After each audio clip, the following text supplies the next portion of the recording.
The difference between having a great quarter, making your number, or reporting a bad quarter often comes down to the effectiveness of your sales team's discovery calls and demos. But how do you make sure your reps are doing the right things on their calls in order to finish the quarter strong? Well, introducing Gong.io, the #1 conversation intelligence platform for B2B sales teams. Gong helps you ensure your reps are doing deep discovery calls and crisp sales demos by recording, transcribing, and analyzing their calls. And Gong allows you to understand how well your playbook is being followed and analyze how well it's working so you can constantly move the needle on your win rates. Now, if you request a demo of Gong as a result of hearing this message, you'll get a free ebook copy of my award-winning book, Zero Time Selling, 10 Essential Steps to Accelerate Every Company's Sales. So go to gong.io/accelerate to request your no-obligation demo and get your copy of my award-winning book, Zero Time Selling. Again, that's gong.io/accelerate, gong.io/accelerate. So go there now and come back and enjoy today's episode.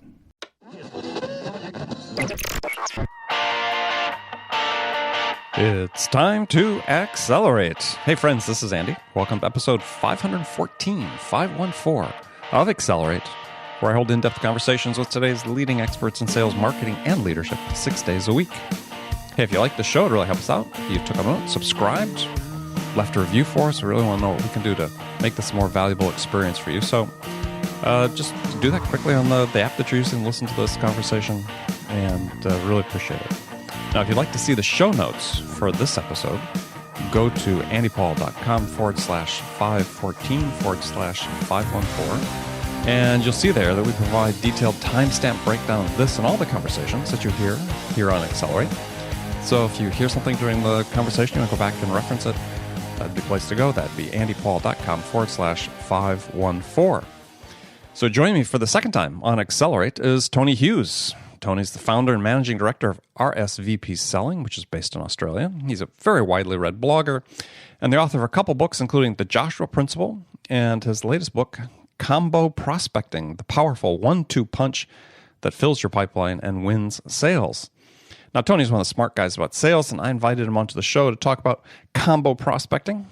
It's a high-energy read. I enjoyed going through it. He shares a lot of interesting perspectives and new data about sales, and I'm anxious to talk to him about it. So let's get started. Tony Hughes, welcome back to Accelerate. Thanks, Andy. So good to be back on the show. Great to have you. And you're joining us all the way from where in Australia?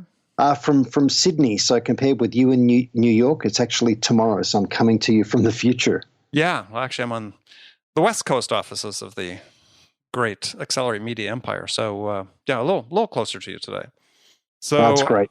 So, okay. First question, I ask all my guests this now, is in your mind, what's the single biggest challenge facing sales reps today?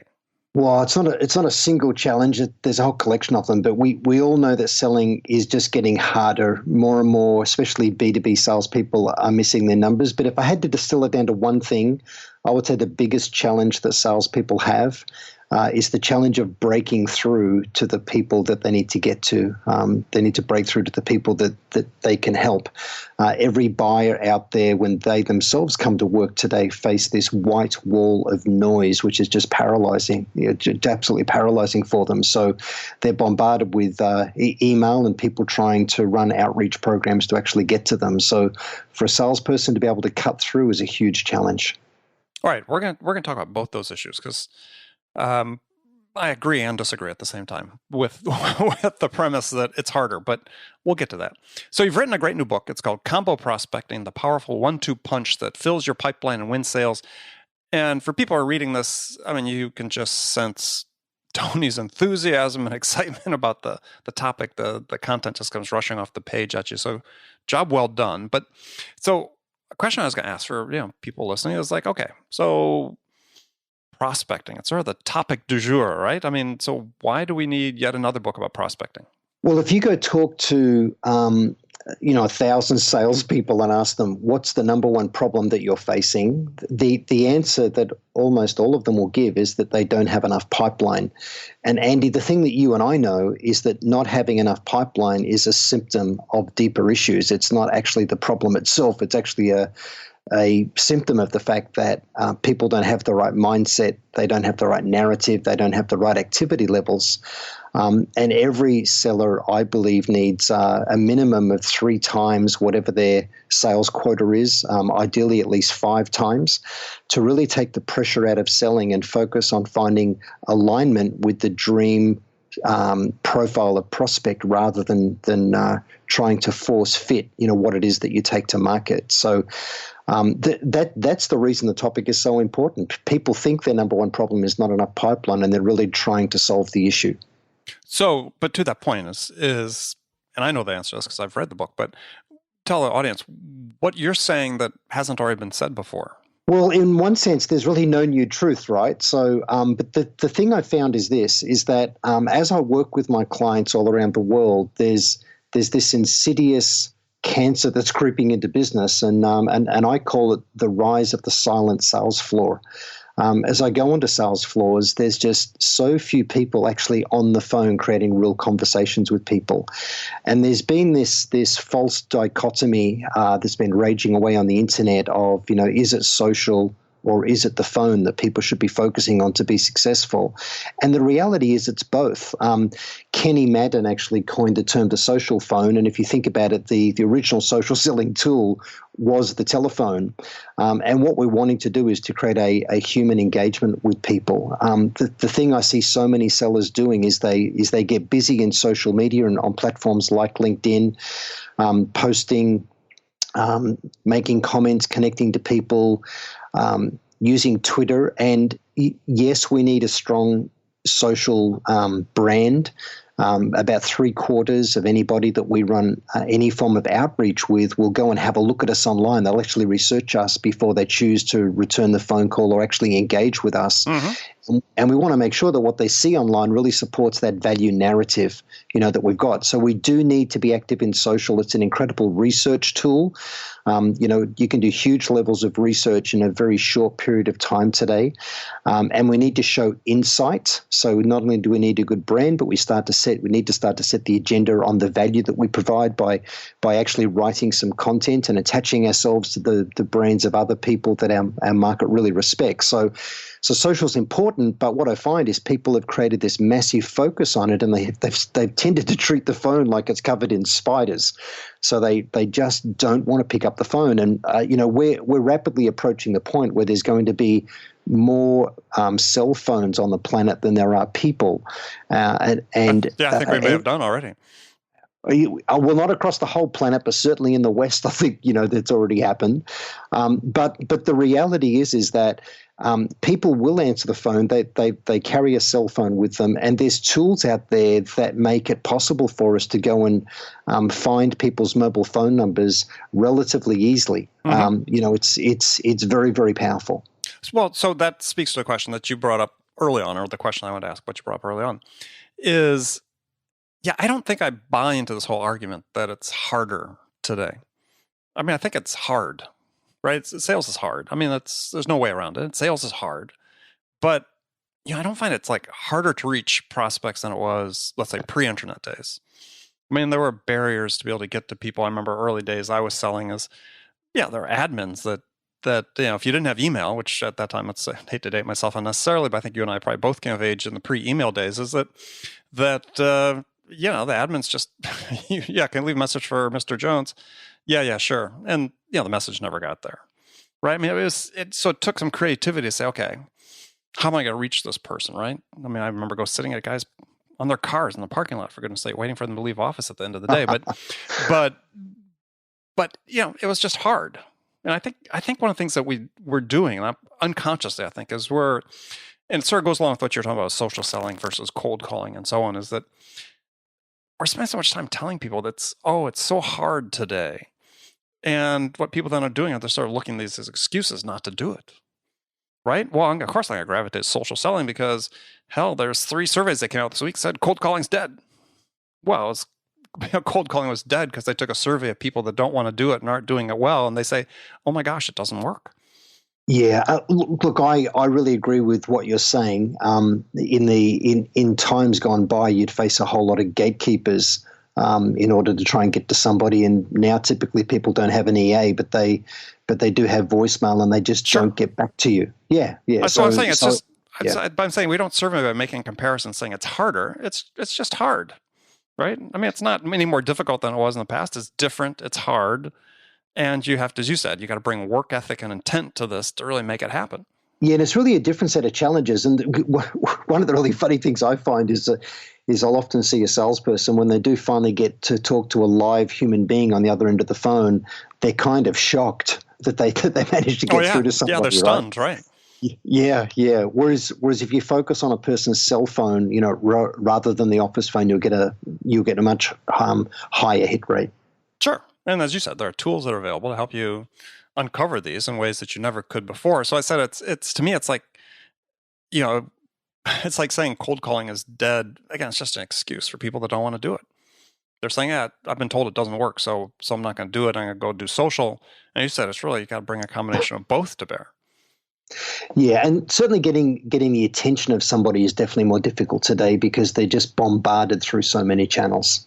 Well, true. But at the same time, there's research that's shown that actually sort of counters that argument that says that actually, believe it or not, people are actually become very adept at sorting through the information they need because the technology's provided all these tools to help them do it. Google, endless number of review sites, if it's more B2C or, consumer, it's Amazon, but, Glassdoor, we go on and on about, or G2 Crowd, I'm sorry. But I mean, there's all these review sites that actually, these researchers at Stanford made the argument that, hey, actually there's a lot of information out there, but the tools exist for people to navigate. And actually, perhaps it's not that overwhelming. Yeah, I certainly know myself. Every day I get up, when I log on to email, I've got hundreds of emails. Sure. I get dozens and dozens of in-mails. And the reality for me is I gave up a long time ago trying to get to inbox zero. Mm-hmm. It's just a case of browsing and prioritizing what you're doing. Look, here's the reality in my view. All of the people worth getting to, the ones that really matter for anybody in sales, they're not lonely and bored and looking for a new friend. They're incredibly busy and stressed. And if they don't know the person running outreach, it's difficult to get their attention. So, but I agree with you for sellers today. There's an array of tools where you really never have to make a cold call. It's very easy to warm a call up, to find a trigger event or context or some kind of referral as a path to an introduction. All of those things are available to sellers. But what I find is salespeople become paralyzed and also fixated on endlessly doing research and doing things in social. And what drops away is the level of activity that's necessary to actually be successful. Well, I think it gets to what point you make is that they are fearful. So, I mean, you have a quote. You said sellers become too passive, quiet, fearful, and lazy, which is a fairly strong statement. So I understand the fearful part. That's been documented. Yeah, let's go spend time on social. It's somewhat in the direction of where I need to go, quote unquote, but it's not like picking up the phone. So what have you seen? I mean, that's convinced you that this creeping passivity and fearfulness in sales. Well, let me give you one example. One of my clients here in Sydney, but they're a global operation, so they're actually headquartered out of the US. But I was in their Sydney office. One of their sales guys was telling me that within the business, if they want to go and do calls to follow up on sales or build pipeline, they're not allowed to do it from the sales floor. They need to actually go and book one of the pods or booths that are dedicated to calling, and there's only a small number of those in the office. Why? Because management don't want salespeople that are banging away on the phone, disturbing other people in the office, which to me is just an act of insanity. Yeah, absolutely. Yeah, because you really want to create a bit of a buzz in the office, and you want people to be leading by example. There's another client I was talking to in London. Actually, sorry, he's another consultant in London that was actually interviewing me on his show. And one of his clients that he went and visited had actually taken, if you can believe this, had taken the phones off the sales floor. They decided to go 100% all in on social selling. So, their view was people don't answer the phone anymore anyway, so we're just going to go all in on social. And again, that is just a massive act of insanity. We need the right combinations of channels and activity if we want to go and be successful in sales. And how's that going for that company? They ended up putting phones back on the sales floor. This consultant worked with them to make sure that they did that. It was just crazy. Yeah, and that, as you said, that's just an act of sheer insanity or wishful thinking, in which, in almost a clinical, pathological sense, right? Yeah. I mean, that is absolute nuts. So talk about the combinations of right activity. That's at the heart of combo prospecting. So tell people what you mean by that. Well, what many salespeople do is they'll make a phone call and leave a voicemail, and then they'll think to themselves, well, I don't want to leave any more voicemails for the person because it'll seem like I'm desperate. And they just get too passive and they get too linear in trying to break into an organization. So they'll think, well, I want to get to this person, and they just target that one person. So what I believe it takes to be successful today, and what I'm seeing my clients have huge success with, is adopt a multi-threaded strategy with the right combinations. So you use a product like Sales Navigator. You go and identify the power base in an organization, all of the people that would matter to you, and being able to get a solution into that organization. So the thing we know today, it's never one person that makes the decision. It's up to 7 people or groups of people. Even a strong leader will want consensus before they'll drive any kind of change. So we've got to identify obviously the most senior person that owns the problem, the people below them and around them that would be part of achieving consensus to make the decision. And then we need to go at all of those people concurrently, is really my view. And if any of those people bumped into another one in their organization and said, hey, is that Tony Hughes guy, has he left a message for you too? If that to me is a really good thing, not a bad thing, if you have the right narrative. So what people need to do with the right combinations is they need to phone their cell phone, leave a voicemail message, send an email, send an in-mail, and even in the initial outreach, also send a text message. So you want the person thinking, man, this person is determined. I may as well get back to them because they're going to keep contacting me. And if you've got the right narrative so that you don't come across as a sales pest, if you've actually got value for them in the conversation, because the way that salespeople need to think is that I'm going to provide value for the person in the conversation, the initial conversation I have, rather than act like the only time that they will get value is if they buy from me. So we need to do those things really, really well, and we need to do them in short succession. So it all needs to happen within about 90 seconds, 2 minutes per outreach. And every time you leave the office each day, you need to make sure you don't leave the office without knowing exactly what that call list is for first thing in the morning. So what I recommend to people is that they get into their office by 7:45 in the morning. So before the people that they're trying to reach are subsumed into endless meetings all day, that they're on the phone to them while they're traveling into work or before they get into those meetings. And you create the habit of doing that every single day. Because again, what I see with salespeople is they'll have these flurries of activity to try and go and build pipe because they've either missed their number or they can see that they're about to. So they'll have all of this prospecting activity and pipeline generation activity. And then once they get a little bit of a decent pipe, they then back off and they focus on trying to progress those opportunities and they neglect prospecting.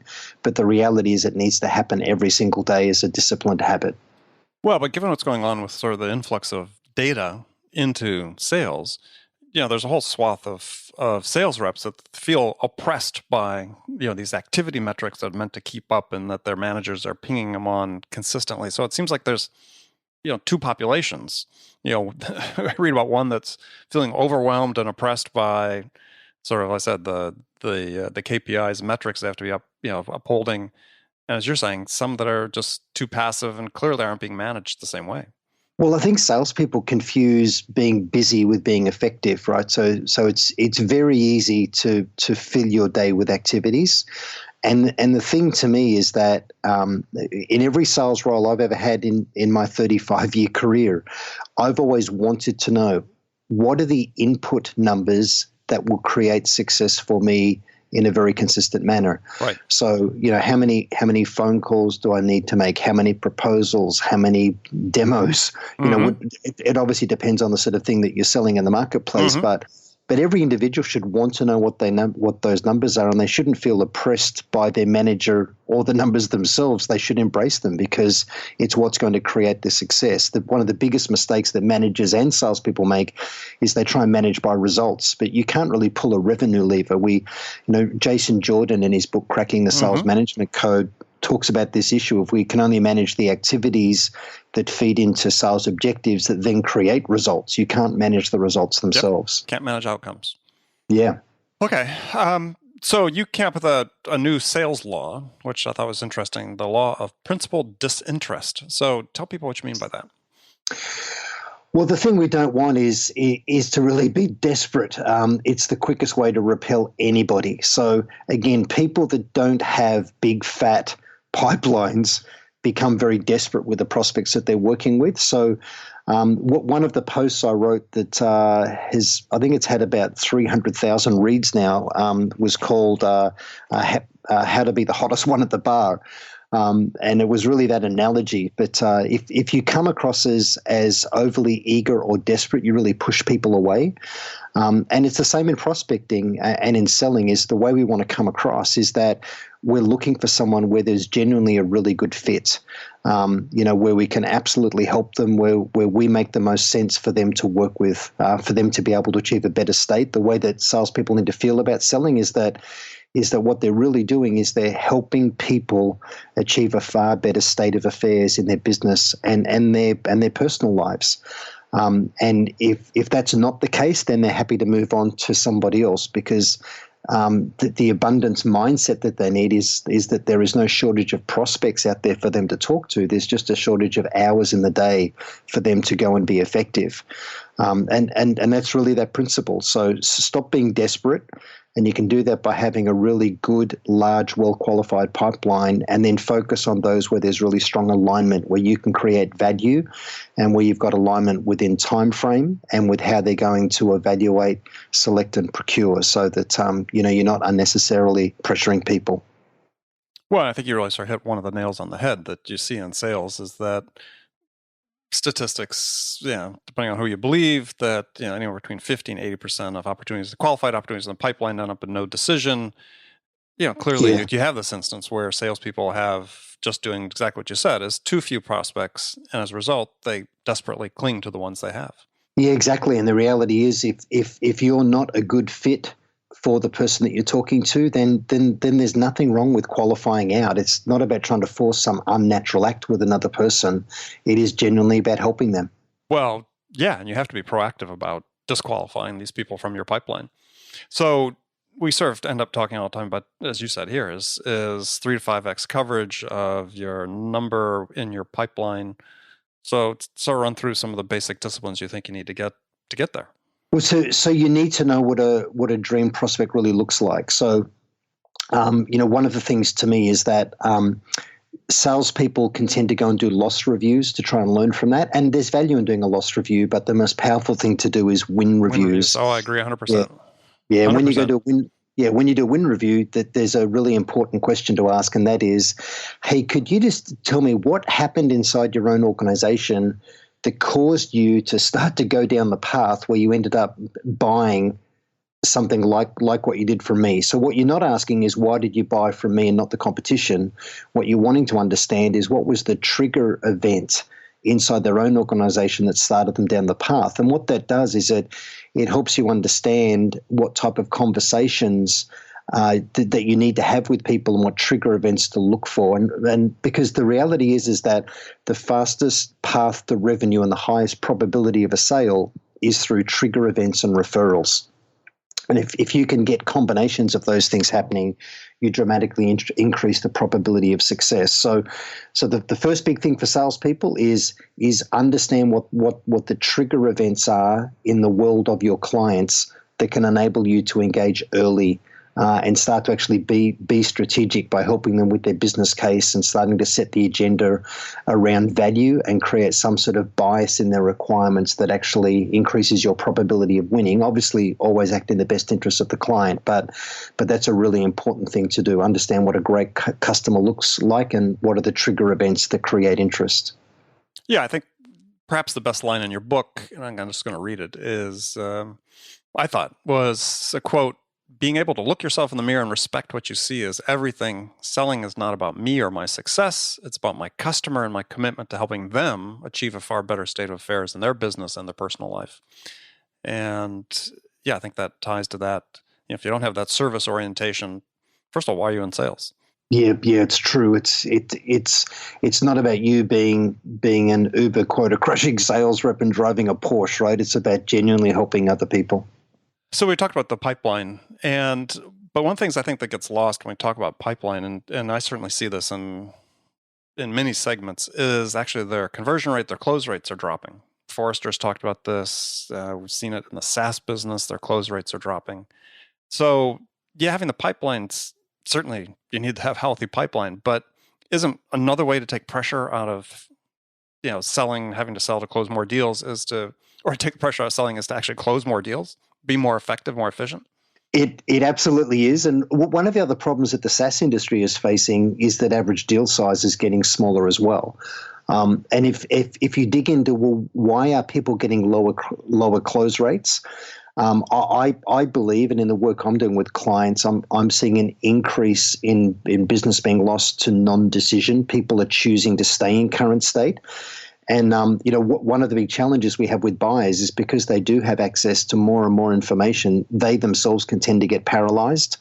And then as they engage with sellers, the buyer themselves discovers a whole lot of information that they hadn't thought about, and it causes them to actually pause.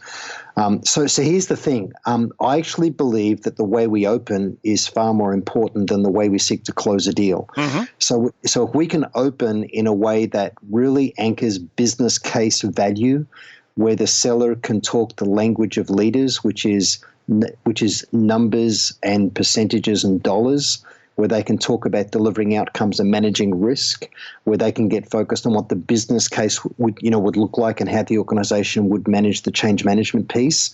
I believe you get far less deals fail to close because, you've anchored the business case value early in the conversation, which gives them the reason to actually go ahead, and you become the emotional favorite for the buying organization because you're the one that educated them.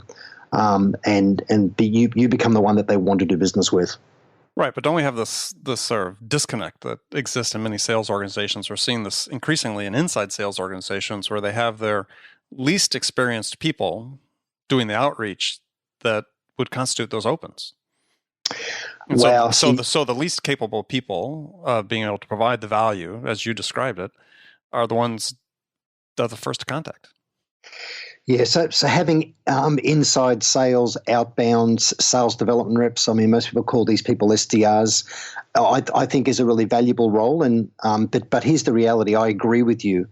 If you're targeting CXO style of contacts, if you're trying to sell to the CFO or the CIO in an organization, you need to be able to carry the conversation really well, and because the way we open is so important. So my personal view is that SDRs should not be trying to set appointments with really senior buyer roles for someone else to go and turn up.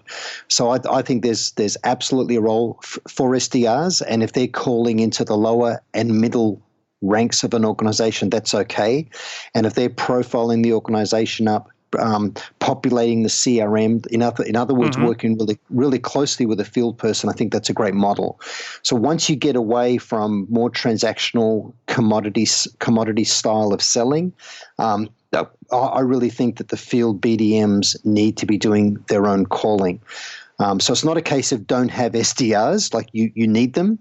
But the thing for a field salesperson, business development manager, is that no amount of marketing qualified leads or inside sales SDR leads is going to give them enough opportunity for them to make their annual number.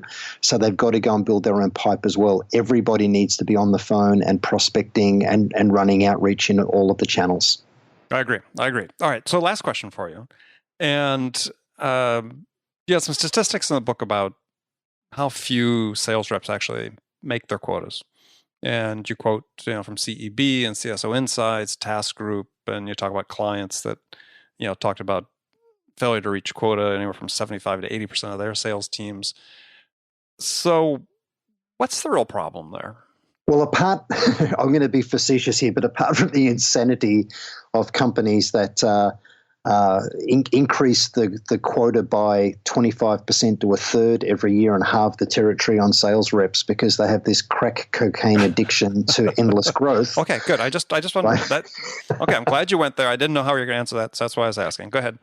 Oh yeah. So I mean, there's a number of ways to try and allocate territories and quotas, right? And a really difficult but necessary way is to size the available market, really assess the territory and the accounts in it, and look at where the growth is going to be, and then allocate the resources accordingly.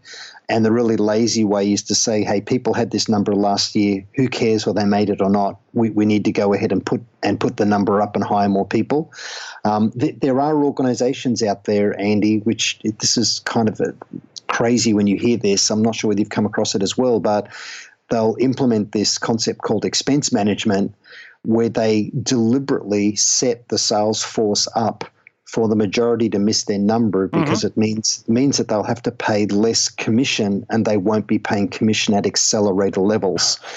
You've seen this too, yes, right? Yes, so for years. And yeah, because I've talked with leaders of organizations and I've asked them the question, what percentage of your salespeople are actually hitting the number? And and when you hear that it's low, you say, well, how does that really impact the business? So you start to peel this back and explore it. And I found, well, it's really not that big an issue. So long as a salesperson is profitable for us and we're growing the overall revenue, we're actually okay with that. And for me, I'm not okay with that. I don't think that's a good state of affairs at all. So why not? It's insane. Yeah, it is. Well, and also what you do is you sort of stigmatize, 90 to 80, 90% of your sales team as people that, are underperformers, right? Whereas if quota was rationally allocated, chances are you might get people, one of the real basic performance or tenets of performance management is you need to give people a chance to experience success. And having experienced success, they're not likely to take a step backwards. Yeah, look, it's very, very true. Very true. And one of the other things I see is that organizations will have their field sellers will win a client, but as is the trend today, especially with software as a service, is that clients will want to start small initially and then grow. So what they'll do is they'll win the client and then it'll be handed over to basically a customer success team or an account management team, again, that's paid a far lower rate of commission. It's a lower cost way of selling and growing the account. But the field BDM has still got this huge number, but there's no recognition of the lifetime value of the customer that they win. So this is the last question. So is there something we could use other than quota to measure performance and productivity of sales? No, I think you've got to stay focused on revenue. It really is the metric that matters. But I think we need to recognize the lifetime value of a client, and we need to recognize that the way people are buying today has changed. People are starting smaller and growing with the organization, and lifetime value of customers is very real. And we also need to tie into this, making clients market advocates for us beyond them just renewing with us, with a particular service or solution that we sell. Okay. Well, Tony, fantastic. Gosh, I wish we had more time to talk. Maybe we'll have you back. We won't wait another 300 episodes to have you back. So tell folks how they can find out more about you and buy your book. Yeah, so Andy, I've got a keynote speaker website, which is tonyhughes.com.au. My sales methodologies are at rsvpselling.com. And you got a sneak peek of combo prospecting, but it's actually being published by Amacom out of New York, and it'll be available around Christmas time, January 2018. Okay. Well, by the time this episode comes out, I think it would probably be available for pre-sale. If that's the case, make sure you go to Amazon and order your copy. So Tony, again, thanks for being here. Friends, thank you for spending this time with me today. Make sure you come back again tomorrow for another great episode of Accelerate. Until then, if you haven't done so already, please go to iTunes or wherever you listen to this podcast, subscribe to the show, leave a review. I want to hear from you what I can do to make this a better experience for you. So thanks for joining me. Till next time, this is Andy Paul. Good selling, everyone.